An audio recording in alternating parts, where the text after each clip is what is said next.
panjenengan mriki Pak Satimin kali ibuke.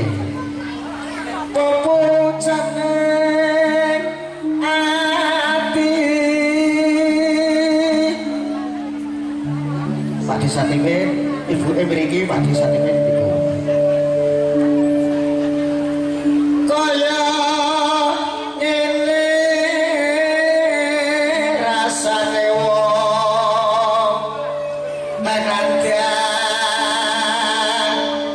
asmara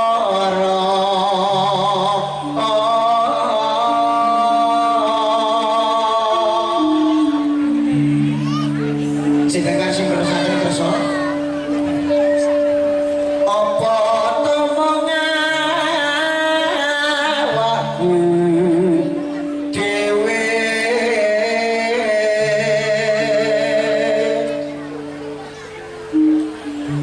Duk dewa Jawa Toko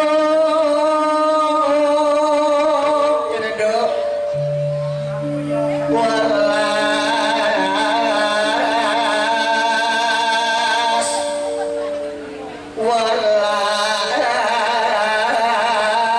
welas sono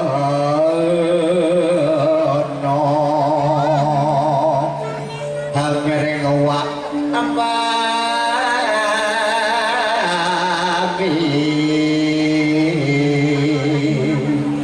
kayak sangga buana ya Pak ya. So kapan bakal kasembatan jejer berwong ayu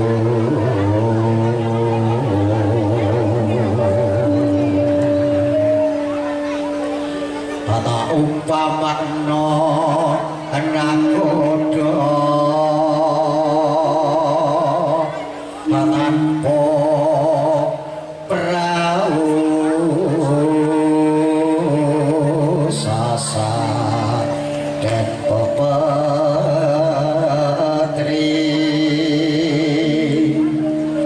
hangidam sari as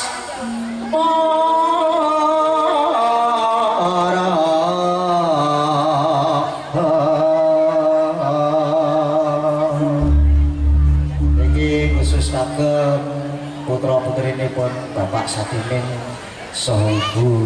Nduk, monggo niki nyidem sarine kajenge dampi saya Pak Satimin saha Ibu.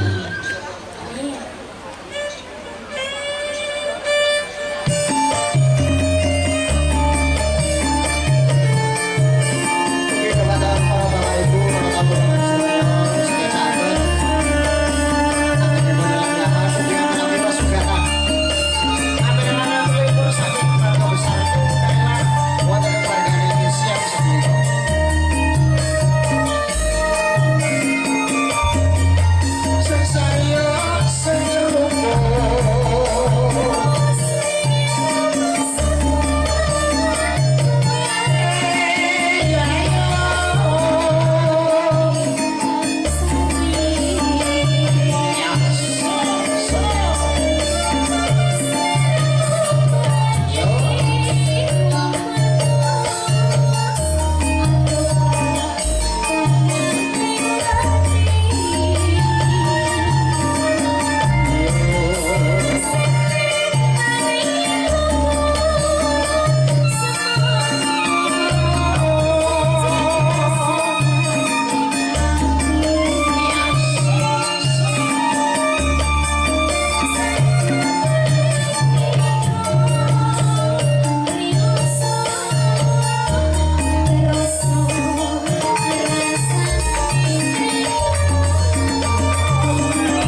hati-hati sak lawase.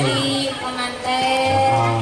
Jadi keluarga yang sakinah mawaddah. Amin, amin. Hati-hati sak lawase. Nggih, Pak Desa Timin iki dhisik nek diceluk ngono ra gelem. Ini apa? Wah, celukane penang, rantau karo aku tak celuk.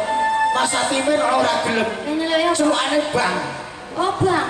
Bangsa Timin. Wah, iki. Kok gareng. Ngono iku bangsat kok bangsat.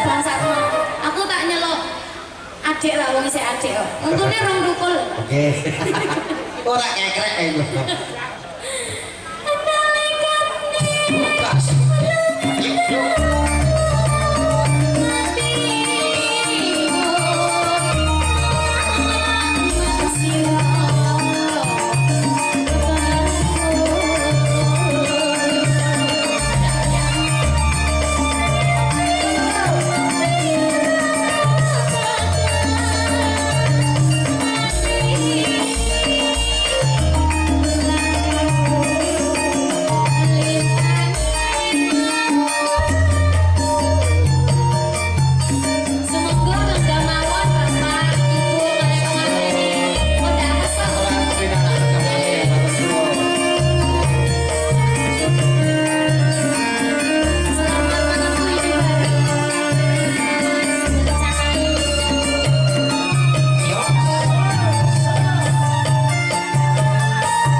Oke, ini spesial untuk kedua mempelai. Ini sudah tinggal di pucuknya dan nanti keburu pulang ibu-ibunya nanti nyanyi. Yuk kita kembali ke alamnya.